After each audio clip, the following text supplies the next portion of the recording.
ఆయన గడిచిన సంవత్సరం అంతా నీ సన్నిధిలో మమ్మల్ని ఉంచి మమ్మల్ని కాపాడినందుకై నీకు స్తోత్రాలు. నేను ఈ నూతన సంవత్సరంలో అయ్యా ఈ యొక్క సన్నిధిలో నాయన నీ వాక్యాన్ని మేము ధ్యానించుకొని ఉండగా నీ వాక్యం ద్వారా నాతో మాతో మా అందరితో మాట్లాడండి.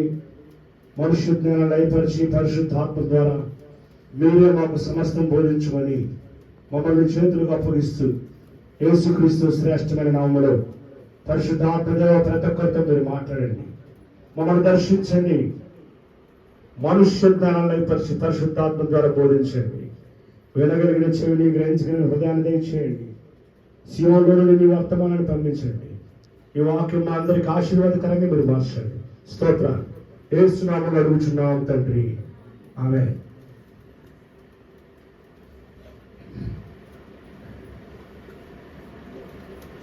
రెండవ రాజుల గ్రంథము 2వ అధ్యాయం 19 నుండి 22వ వచనం వరకు. రెండవ రాజుల గ్రంథము 2వ అధ్యాయం 19వ వచనం నుండి 22వ వచనం వరకు ఉన్నటువంటి మాటల్ని మనం చదువుదాం. రెండవ రాజుల గ్రంథము 2వ అధ్యాయం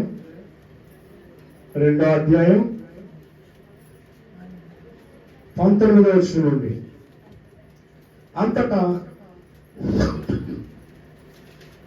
ఆ పట్టణపు వారు ఈ పట్టణమునున్న చోటు రమ్యమైనదని మా ఏలిన వాళ్ళమైన నీకు కనబడుచున్నది కానీ నీళ్లు మంచివి కావు, అందుచేత భూమి నిస్సారమైనదని ఎలీషాతో అనగా.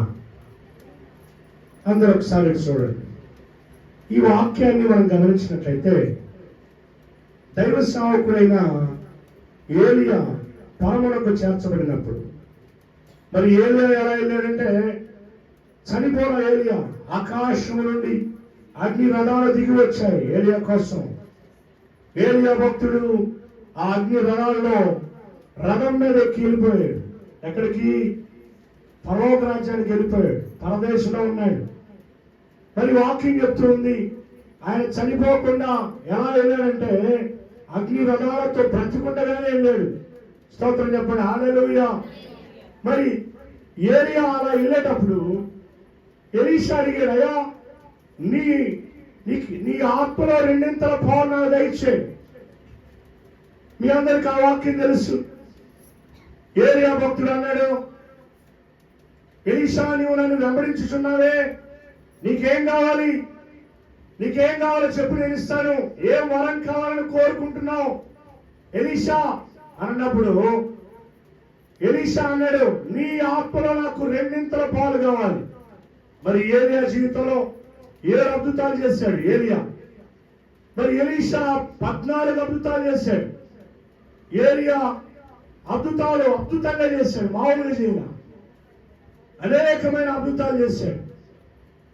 మరి ఎలీషా ఏం జరిగిందంటే, ఏలియా పరలోక రాజ్యం వెళ్ళబోతున్నాడు అని తెలిసినప్పుడు గురువు గారిని వెంబడించాడు ఎలీషా. వెంటాడుతూ ఉన్నాడు.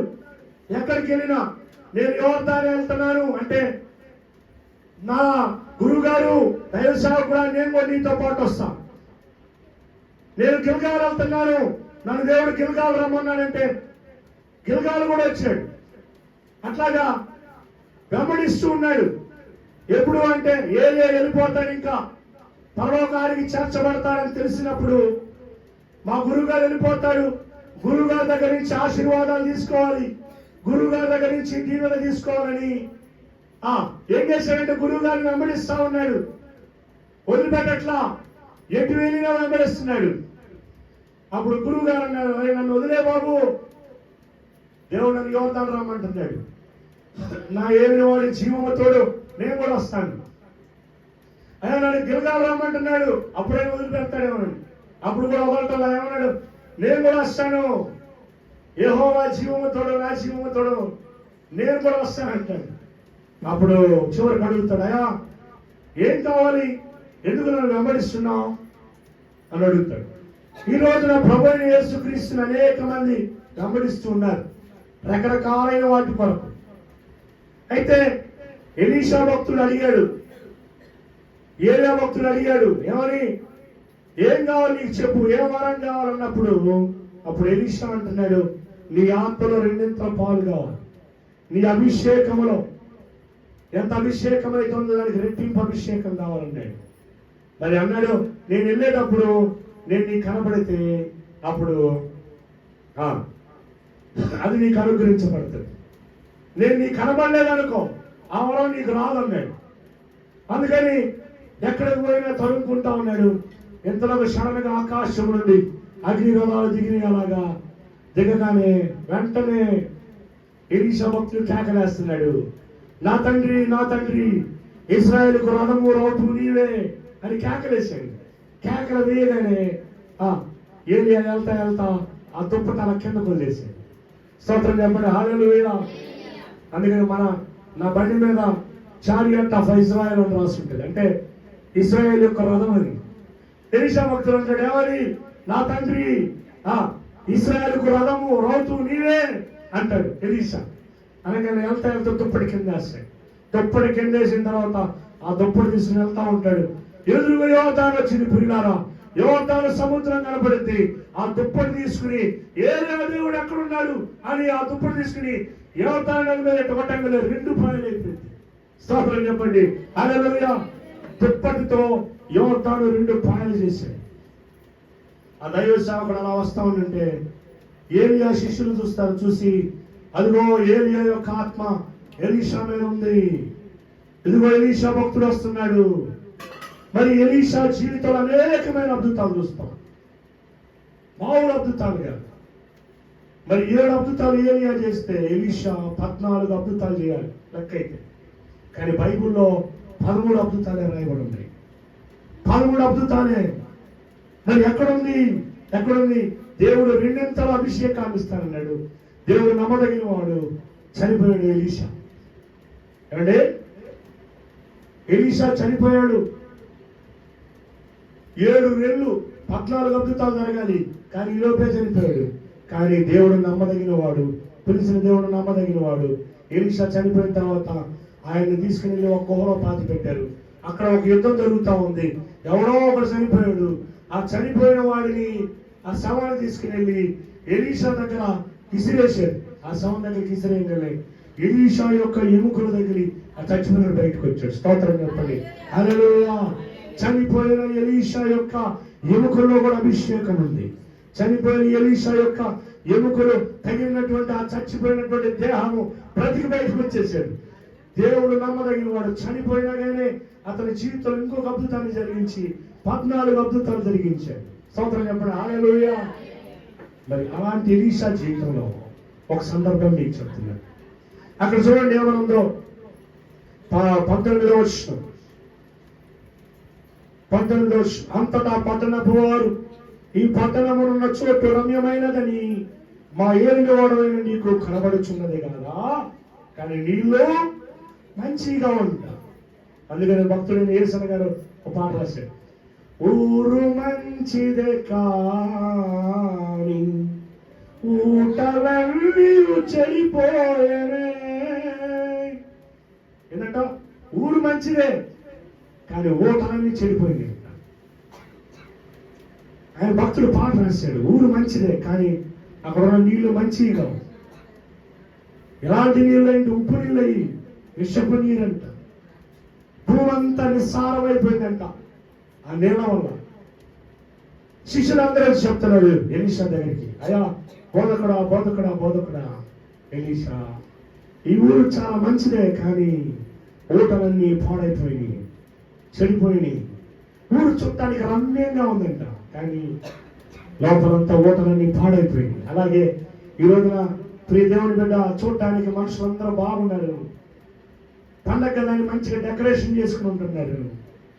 కొత్త గుడ్డలు వేసుకుని అందంగా అలంకరించుకుని మనుషులందరూ వెళ్తున్నారు, కానీ లోపలంతా పాడైపోయిన ఊటలు, అప్పుడు పాలైన జీవితాలు, శ్రమలు శోధంలోకి వెళ్ళిన జీవితాలు, కష్టాలు, నష్టాలు, వేదనలు, కన్నీరు. ఎవరిని చూసి వాళ్ళని కదిలించిన వాళ్ళ నుంచి కన్నీరు వస్తుంది, వాళ్ళ నుంచి వేదన వస్తుంది, ఎలాంటి సంతోషం లేని జీవితాలు కలిగి ఉన్నారు. అయితే అలాంటి సందర్భంలో అలాంటి జీవితాలు జీవిస్తున్న వారి జీవితంలో దేవుడు ఒక మంచి కార్యాన్ని జరిగించాడు. చెప్తున్నారు దైవ సేవకుడికి, అయ్యా ఈ ఊరు చాలా రమ్యమైనది, అద్భుతమైన ఊరే, కానీ ఓటలన్నీ చెడిపోయినాయి అని చెప్పినప్పుడు అప్పుడు చూడండి ఏం జరిగిందో చూడండి. ఆ తర్వాత ఏం జరిగిందో, ఎందుకంటే నీళ్లు మంచివి కావు, అందుచేత భూమి నిస్సారమై ఉన్నదని ఎలీషాతో అనగా. చూడండి ప్రియులారా, ఆ సాయి భూమి నీళ్లు మంచిదైతేనే భూమి మంచిదైతే, నీళ్లు పాడైపోయే నీళ్ళు అనుకోని ఇల్లు కట్టినా కానీ ఆ తుప్పంతా ఇనువంతా తుప్పు చేరి మొత్తం ఇల్లు మొత్తం పడిపోయే అవకాశాలు ఉన్నాయి. కనుక సాయిల్ టెస్ట్ చేస్తారు, భూమిని పరీక్ష చేస్తారు ఇల్లు కట్టేటప్పుడు. ఆ సాయిల్ ఎలాంటిదని, లోపల ఉన్న ఓట నీళ్లు మంచి అయితే భూమి కూడా మంచిదైద్ది. అర్థమైందా? ఒక ఆయన రాశాడు, ఏమని, వేడి పంట చూడా మేలుమైన పొట్ట విప్పుడు చూడా పురుగులుండను. చూడటానికి అందరు బాగుంటారు, కానీ లోపల అంత చెడిపోయిన జీవితాలు, పాడైపోయిన జీవితాలు, కష్టాలు, నష్టాలు, వేదనలు, అవన్నీ. ఇదే జరిగింది అక్కడ. ఎలీషా దగ్గరకు వచ్చి చెప్పారు, అయ్యా ఊటలన్నీ పాడైపోయినాయి, భూమి నిస్సారమై ఉన్నది. అప్పుడు జీవితాలు ఏం బాగుండవు, చూడటానికి బాగుంటాయి కానీ ఏముండవు. అప్పుడు అంటున్నాడు 20వ వచనంలో, అతడు కొత్త పాత్రలో ఏంటంట, క్రొత్త పాత్రలో ఉప్పు వేసి నా యొద్దకు తీసుకుని రండి వారితో చెప్పాను. ఏంటిది పాత్ర చెప్పాలి అందరూ? క్రొత్త పాత్ర, న్యూ వెజల్. పాత్ర మార్చబడాలి, కొత్త పాత్ర తీసుకురండి అంటున్నాడు. ఎందుకు ఆ మాట అంటున్నాడు? మార్కు సువార్త 2:22లో ఒక మాట ఉండదు, చూద్దాం. మార్కు సువార్త 2వ అధ్యాయం 22వ వచనం. 2:22, ఎవరును పాత తిత్తులలో క్రొత్త ద్రాక్ష రసం పోయాడు. పోసిన ఎడల ఏమైందంట? ఏమైంది? పోసిన ఎడల ద్రాక్ష రసము ఆ తిత్తులను పిగుల్చును, రసమును తిత్తులను చెడిపోను. తిత్తు అంటే ఈ శరీరం కూడా ఒక పాత్రే. పాత ద్రాక్ష ఏంటంట? పాత తిత్తుల్లో కొత్త ద్రాక్ష రసం పెరగకూడదంట. దాని అర్థం ఏంది? సరే మీ లాంగ్వేజ్ చెప్తాం, లేడీస్ ఎక్కువ మంది ఉన్నారు కాబట్టి. ఎవడను పాత వస్త్రములకు కొత్త మాసిక వేయడు, వేసిన కొత్త మాసిక పాతమును కాదు, ఆడ చినిగిపోయింది. మిగతా వస్త్రం కూడా చినిగిపోయింది. ఎందుకని? దానికి టైలర్ గారు చెప్తున్నారు.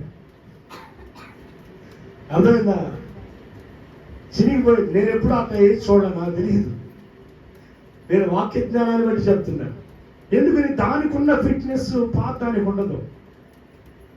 ఆ కొత్త వేసుకుంటడం వల్ల ఈ కొత్త దానికి ఉన్న టైట్నెస్ పాత దాన్ని చించేసింది.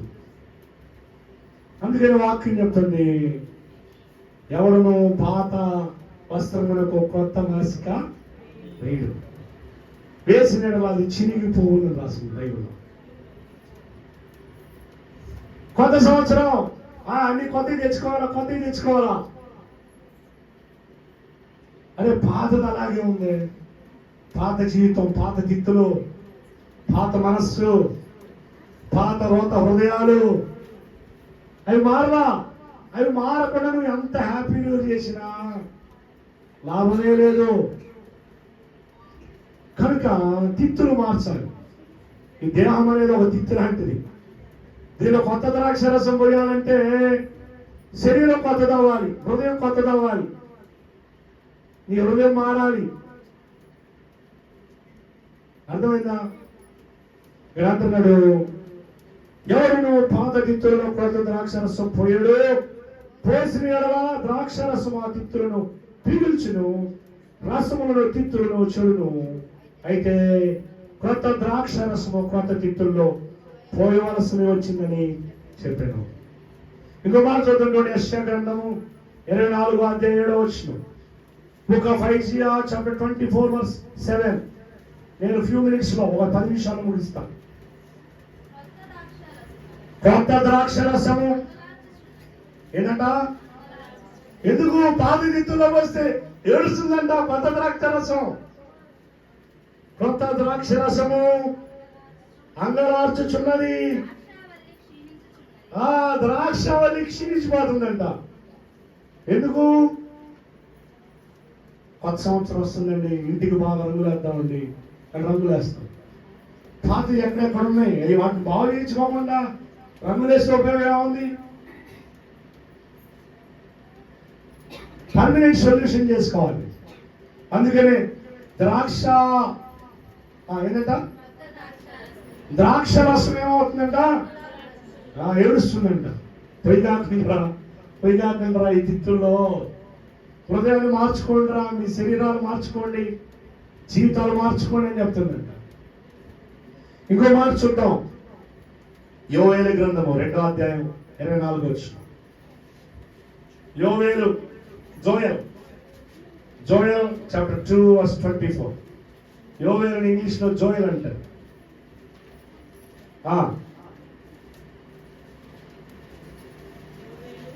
యోవేలు 2:24. కొత్త నిబంధనలు ఎదుగుతున్నారా? యోవేలు కొత్త ద్రాక్ష రసమును కొత్త తైలమును గానుగలకు పైన పొర్లిపారును. స్తోత్రం చెప్పిన హల్లెలూయా. ఈ నూతన సంవత్సరంలో కొత్త ద్రాక్ష రసం పెళ్ళుకునుగాక. ఆమె చెప్పండి ఆమేన్. కొత్త ద్రాక్ష రసం పెళ్ళుకునుగాక అంటే కొత్త ద్రాక్ష రసం రావాలి, పొర్లి పొంగాలి. కొత్త ద్రాక్ష రసము కొత్త తైలమును గానుగలకు పైగా పొర్లిపారును. కడుపార తిని తృప్తి పొంది మీ కొరకు ఎంత కార్యములు జరిగించిన మీ దేవుడైన యెహోవా నామమును స్తుతించినట్లు. చూడండి ఎంత ఆశీర్వాదాలు దేవుడు ఇస్తున్నాడు. అంటే నీకు వచ్చే నష్టాలన్నింటినీ నేను కొట్టివేసి నీకు ఆశీర్వాదాన్ని ఇస్తాను. చాలా మంది జీవితాల్లో డబ్బులు సంపాదిస్తుంటారు కానీ డబ్బులు నిలవు, అయిపోతా ఉంటాయి. ఎంత సంపాదించినా మిగలవు. ఎందుకు? మిడతలు వచ్చి తినేస్తాయంట వాటిని. అయితే దేవుడు అన్నాడు, ఆ మిడతలు నేను గద్దిస్తా, వెళ్ళిపోతాయి. నీకు పండిన పంట సమృద్ధి అయింది, ద్రాక్ష రసం గానుగల్లో పెళ్ళుకింది అని చెప్తున్నాడు. సామెతల గ్రంథం 3:10. సామెతలు 3:10. సామెతలు 3:10. అప్పుడు నీ కొట్లలో ధాన్యము సమృద్ధిగానును, నీ గానుగల్లో నుండి కొత్త ద్రాక్ష రసము పైకి పొరలు. స్తోత్రం చెప్పండి హల్లెలూయా. అందరూ చెప్పండి కొత్త ద్రాక్ష రసము, కొత్త ద్రాక్ష రసము, కొత్త ద్రాక్ష రసం. New wine. ఏంటంట? న్యూ వైన్ అంటే ఆ మందు షాపుల్లో ఉన్న మందు కాదు. వైన్ అంటే అది అనుకునేది. అది WINE వైన్, అది ఇది VME వైన్. ఇది దానికి ఇది చాలా తేడా ఉంది. చాలా మంది తాగుబోతులు ఏం చెప్తారంటే ఆదివారం దాచారసం ఇస్తున్నారుగా, మేము కూడా దాచారసం ఏదో తాగుతుంది అంటారు. WINE వైను VAME వైను తేడా ఉంది. అది ఇది ఒకటి కాదు. దానిలో మత్తు కలిపిన ద్రాక్షరసం. అది ఈ మత్తు కలపంది మనం తాగుతున్నాం. స్తోత్రం చెప్పండి హల్లెలూయా. దేవుడు అంటున్నాడు, అప్పుడు నీ కొట్లలో ధాన్యము సమృద్ధి అయింది, ఈ ద్రాక్షరసము గానుగుల్లో. ఎప్పుడంట? దాని గురించి చదువు. నీ ఆస్తిలో భాగము ఏంటంట? ఆస్తిలో భాగం ఇస్తావా దేవుడికి? ఏంటంటే నిజం, ఆస్తిలో భాగం. దశమ భాగం ఇవ్వడానికే కష్టం ఉంది నాకు. ఆస్తిలో భాగం ఏమిస్తాను? నీ ఆస్తిలో భాగము చదవండి. నీ రాబడి అంతట్లో ప్రథమ ఫలం ఫస్ట్ వచ్చిన దాన్ని దేవునికి ఇవ్వాలండి. ప్రథమ ఫలమును చదవలేండి. ఎప్పుడు సమతో కలిగాడు? ఆ వాక్యాన్ని తీసి చదువుతావే. చెడుతనాన్ని విసర్జించితే అప్పుడు నీ ఎముకలకు ఆరోగ్యం. అక్కడ ఉన్నదాన్ని చదవండి. నీ రాబడి అంతట్లో ప్రథమ ఫలమును నీ ఆస్తిలో భాగమిచ్చి యెహోవాను ఘనపరచును. అప్పుడు నీ కొట్లలో ధాన్యం సమృద్ధిగా ఉండును. నీ గానుగులో కొత్త ద్రాక్షారసము పొర్లిద్దరు. ఈ నూతన సంవత్సరం నీ జీవితంలో ఆశీర్వాదం కావాలంటే నీకున్న కలిగిన దానిలో సమస్తములో దశమ భాగం దేవునికి ఇవ్వాలి. దశమ భాగం అంటే ఈ పాస్టర్ గారు నూతన సంవత్సరం డబ్బులు అడుగుతున్నాడని అనుకునేది. మీ డబ్బులు నాకేం అక్కర్లేదు, ఎందుకంటే నన్ను సేవకు పెంచిన నా దేవుడు నన్ను పోషిస్తాడు. మీలో ఉన్న శాపాలు దరిద్రాలు పోవాలంటే దశమ భాగం ఎందుకు ఇస్తారు? కానుకలు దేనికోసం ఇస్తారు? పాస్టర్ గారు బతకాలనా? పాస్టర్ గారు జీవించాలి, ఆయనకి పొట్టపోషణ ఎట్ట వస్తుంది? అందుకు పెట్టాడు దేవుడు. ఎందుకు పెడతాడు? కానుక ఎందుకు ఇవ్వాలి దేవునికి? దేవుడే ధనవంతుడు, ఆయన ఇచ్చేది కానుక. ఆయన ధనవంతుడైతే పాస్టర్లకు ఇస్తావా? కూడికి లేని వాళ్ళే ఉన్నారు, దరిద్రుల వాళ్ళే ఉన్నారు. సాగు పిలిచినాడు ఆయన అడుగుతారు, మిమ్మల్ని ఎందుకు అడుగుతారు డబ్బులు? అసలు కానుక ఎందుకు ఇవ్వాలి అంటే ఆయన చెప్పాడు, ఇశ్రాయేలీలో ఉన్న దోషము వారికి తగలకుండానట్లు వారి రాబడి అంతట్లో 10వ వంతును దేవుని దగ్గర తీసుకురావాలంట. అంటే మనం సంపాదించిన సంపాదన, వాడు ఎన్ని అబద్ధాలు ఆడిచ్చాడో డబ్బులు నీకు జీతం, వాడేవో మోసం చేసే డబ్బులు సంపాదించి అది నీకు ఇచ్చాడో దానిలో ఉన్న దోషము, దానిలో ఉన్న పాపం అంతా నీకు అంటుకూడదు, నీకు చుట్టుకునిద్ది. చాలా మంది వడ్డీలకు మారుస్తూ ఉంటారు. వాడు తిట్టుకుని పాపం చేసి, ఆ డబ్బులు చేసి, వ్యభిచారం చేసి, తాగి డబ్బులు అబద్ధం ఆడి సంపాదించిన డబ్బులన్నీ నీకు తీసుకొచ్చేస్తాడు. అదంతా నీ మెడలు చుట్టుకుని హాస్పిటల్కి తీసుకెళ్ళి పెడుతుంటావు, అప్పులు పాలైపోతుంటావు, రోగాలు పాలవుతుంటావు. అందుకు దేవుడు ఏం చెప్పాడంటే, ఇశ్రాయేలీలో ఉన్న దోషము వారికి తగలకుండానట్లు వారి రాబడి అంతట్లో 10వ వంతు యాజకుడికి తీసుకుని వచ్చి ఇవ్వవలెను. అప్పుడు యాజకుడు ప్రార్థన చేస్తే ఆ దోషాలు, ఆ శాపాలన్నీ పోయి మిగిలిన భాగం మనకు సమృద్ధిని, క్షేమాన్ని దేవుడిస్తాడు. అలా ఇవ్వలేదనుకో, ఆ దోషాలు, శాపాలన్నీ నీకు చుట్టుకుంటావు, ఆశీర్వాదం రాదు. దేవుడు దశమ భాగము, కానుకలు ఎందుకోసం ఏర్పాటు చేశాడంటే వారందరికీ ఆ శాపాలు, దోషాలు అంటుకోకుండా ఒకరిని పెట్టాను రా, వాడికి అభిషేకాన్ని ఇచ్చాను, నా ఆత్మను ఆ వ్యక్తికి అనుగ్రహించాను. ఆ వ్యక్తి దగ్గరికి తీసుకెళ్ళి ఆ దశమ భాగం కానుకలు ఇస్తే ఆ శాపాలన్నీ వెనక్కొట్టబడతాయి. అభిషేకం కాడిని వెనక్కొట్టింది. ఒకవేళ ఆ దైవ సేవకుడులోనే అభిషేకం లేదనుకో, పరిశుద్ధాత్మ నింపుదల కలిగిన దైవ సేవకుడు కాకపోతే ఆ రోగాలు, ఆ పాపాలు, శాపాలన్నీ వాడు చుట్టుకుంటే. స్తోత్రం చెప్పండి, హల్లెలూయా. నువ్వు ఇచ్చేటువంటి పాస్టర్లో లేదా ఆ యాజకుడిలో అభిషేకం ఉండాలి, పరిశుద్ధాత్మ అనుభవం ఆ వ్యక్తి కలిగి ఉండాలి. అప్పుడు నువ్వు ఇచ్చిన ఆ కానుక ద్వారా వచ్చిన దోషం, శాపం అవన్నీ అభిషేకం కొట్టేసింది. ఆయనలో అభిషేకం లేదనుకో, పరిశుద్ధాత్మ లేదనుకో, అవన్నీ ఆ పాస్టర్ గారికి అంటుకుంటాయి. అర్థమైందా? స్తోత్రం చెప్పండి, హల్లెలూయా. మా వాళ్ళు ఇంకా వస్తా ఉన్నారు. ఏదో 5 నిమిషాలు ముందు వచ్చారు, పాపం ఒక 5 నిమిషాలు చెప్దామని చెప్తా ఉండండి, ఇంకా వస్తున్నారు. ఇంకా మళ్ళీ 5 నిమిషాలు పెంచయ్యా కొంచెం అంటున్నారు వీళ్ళు. 5 నిమిషాలు పెంచమంటారా? బాబు ఆకలి అవుతుంది బాబు, ఒక వదిలే బాబు అంటారా? మనోళ్ళు వస్తూ ఉన్నారు. చివరిగా 2 కొరింథీ 5:17 చదివి మనం ముగించుకుందాం. మళ్ళీ వచ్చిన వాళ్ళ కోసం 2 కొరింథీ 5:17. ఇంకెవరైనా వచ్చినా బయటే కూర్చోండి. మళ్ళీ నాకు కనపడ్డారంటే మళ్ళీ ఇంకొక 5 నిమిషాలు గెలుస్తాం. కాగా ఎవరైనాను క్రీస్తు యందున్న ఎడల వాడు నూతన సృష్టి. స్తోత్రం చెప్పండి. హల్లెలూయా. ఎవరైనాను క్రీస్తు యందున్న ఎడల వాడు నూతన సృష్టి.